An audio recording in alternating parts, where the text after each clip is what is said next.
English is a pretty boring language. There's nothing very unique about it other than how it barely uses any suffixes at all and that our spelling is offensive. But thankfully, we live in a world where we speak languages other than English, around 6,500 others, and they all have their own cool things which I'm going to be looking at today.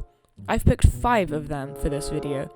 Starting with Turkish. Turkish is known for being an agglutinative language. Agglutination is when you take a root word and you change its meaning by adding suffixes. Each suffix has one meaning each, and you can build these suffixes up to get really long and unwieldy words. Languages which do this are agglutinative, like Turkish and Finnish. Let me show you an example of Turkish agglutination. The word korku means fear. Onto this word we can add suz, meaning without, so the word now means fearless. Then to this we can add lash, become fearless.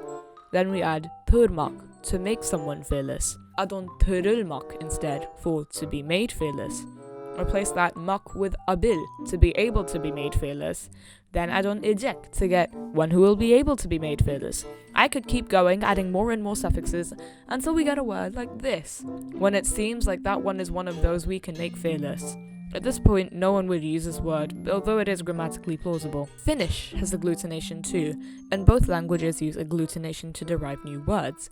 Because of this, Finnish has a smaller core vocabulary than, say, English or German, because it can just make new words with affixes. For example, adding sto to kirja, book, makes kirjasto, a library, or how onni, happy, can be given the ton suffix to get onniton, unhappy. And in Turkish, you can build the suffixes. Gözlikçi, optician, is made up of göz, eye, and the suffixes lik and chi. These two languages both also have vowel harmony, which affects the vowel in each of the suffixes. Vowel harmony is when certain vowels can't coexist in the same word, so when you apply a suffix, it must have a vowel which is compatible with the vowels in the root word. So while korku becomes korkusuz, anne becomes annesiz, and autobus becomes autobussiz. Let's move on to Irish. Irish is in this list because it has a thing called mutation. Mutations affect the initial consonant of a word under a specific phonological condition. There's 2 types of mutations in Irish, starting with lenition, or the shevu. Lenition is basically when the initial sound is weakened, and in Irish orthography, lenition is marked with an additional H. Lenition always happens after the definite article an and the vocative particle a, as well as numerous other environments. Take the word bian, woman. Now if we add the definite article in front, it's now pronounced an vian. Or if we take maher, we end up with anwaher. After adding on the definite article, the first letter was weakened, like how b became a v or a ma to a wa. Eclipsis, the other mutation, called the uru in Irish, always happens after the word in, after some numbers, plural possessive pronouns, and the definite article provided the word has a specific case and number. Eclipsis turns a voiceless stop into a voiced one. For example, if we put ar, our, in front of the word cut, meaning cat, we get ar got.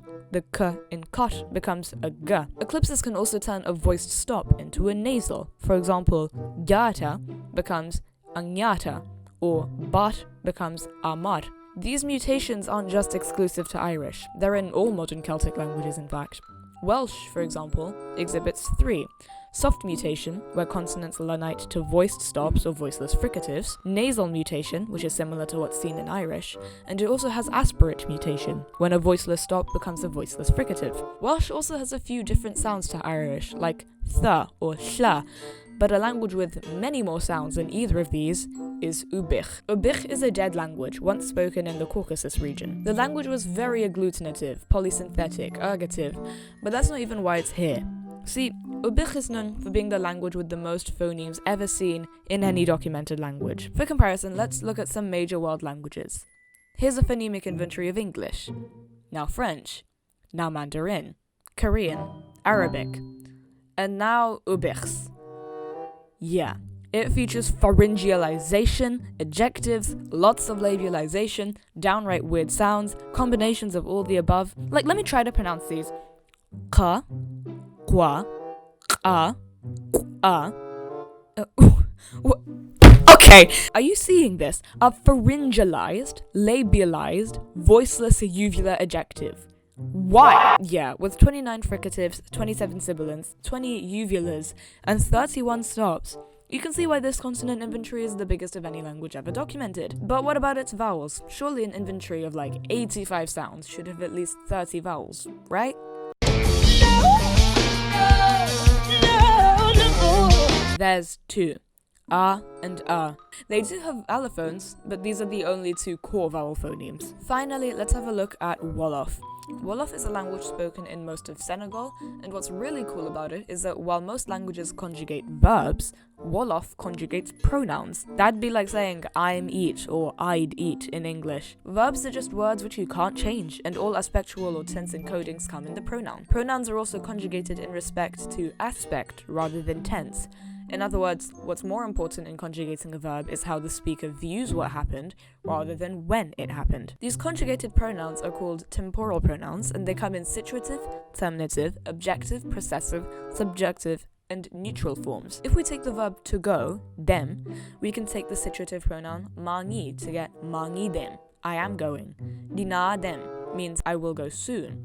Or if we take a subjective pronoun like ya, we get ya dem, which places the emphasis on the subject. About emphasizing parts of the sentence, if someone directly translated gan mo koi jai, you'd get something like who is selling this, but the pronoun mo emphasizes the subject, so a more accurate translation could be who is it that is selling this? Some pronouns come after the verb, like the pronoun na, which marks completion, as in wakhna, I have spoken, or lekna, you have eaten. Hopefully this video has been interesting for you, as it has been for me. Researching about this stuff just really fascinates me, and there's of course so much more that I could have talked about. This is just what I stumbled upon in the past week. Continue the discussion in the comments if you think there's something I should have talked about here. Thank you for watching, and have a nice day.